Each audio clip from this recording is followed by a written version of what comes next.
Okay, right here.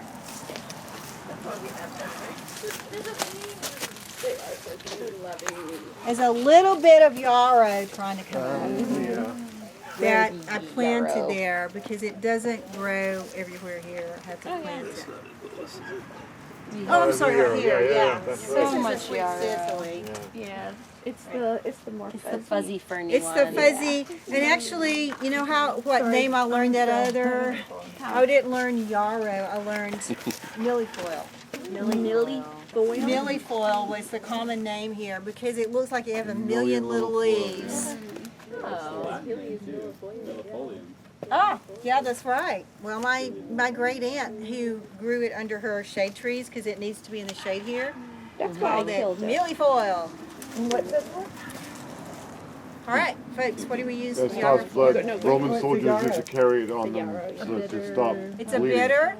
Stops bleeding. Stops bleeding. Okay, what does a bitter do? Because the bile. Releases bile. Right? Bitters always release bile. Okay. It also It stops bleeding. What did you say? What, do you put the leaf on it? It's astringent. Stops bleeding. A bug spray, like a bug repellent. A bug repellent. Yeah, they do. It's actually It's anti-inflammatory. What else? Protection and emotional support, right? Some herbalists have been using it to shrink fibroids. I've never found it's been tremendously effective for that, but a few people felt like they had more comfort even though their fibroids hadn't gone away. They felt more comfortable. So it can be used for that too. Is it diuretic? Very lightly diuretic, but its action is more because of the bitterness is more on the liver. They did one study on Yarrow, and they actually found that when you have a cut and you're bleeding, if it's antiseptic, so you wash the wound with Yarrow, and it actually makes the two sides of the wound seek each other out. Isn't that cool? But you have to be careful though because it'll seal it so quickly. No, Yarrow seals from the bottom up. Okay. It doesn't seal over it like Golden Seal does. Okay. Okay.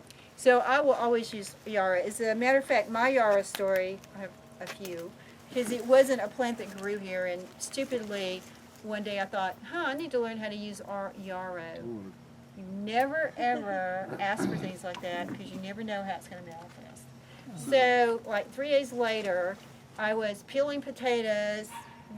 Daughter was small. She came running up, and I turned and I chopped the end off my little finger.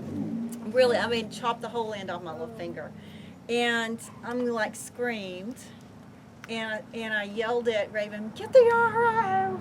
So she ran over because I keep yarrow around, just as a first aid remedy, and poured it in a bowl with some water to dilute the alcohol, and I stuck my finger in it. And it began to stop bleeding because the little end was gone. And so then I held my finger up, and there's a little artery that loops around at the end of your finger, and it had been cut. So every time my heart beat, the blood went chunk, chunk. Oh, wow. Chunk. And then Raven freaked, and Mom! So I put it back in the yarrow, and then I wrapped it in gauze. And kept it wet with yarrow, and it hurt and it pounded, but I didn't go to the emergency room. And then the next day I unwrapped it, put it back in the yarrow, rewrapped it, kept it damp with yarrow. And after about 3 days, I took it off and I could just wear a Band-Aid, and it just grew back really good. The only little problem I have is I hit my little finger a certain way, there's a nerve in there that didn't quite grow where it needed to be or something, and it zings me. It's just that little nerve. Otherwise, all the flesh and everything came right back.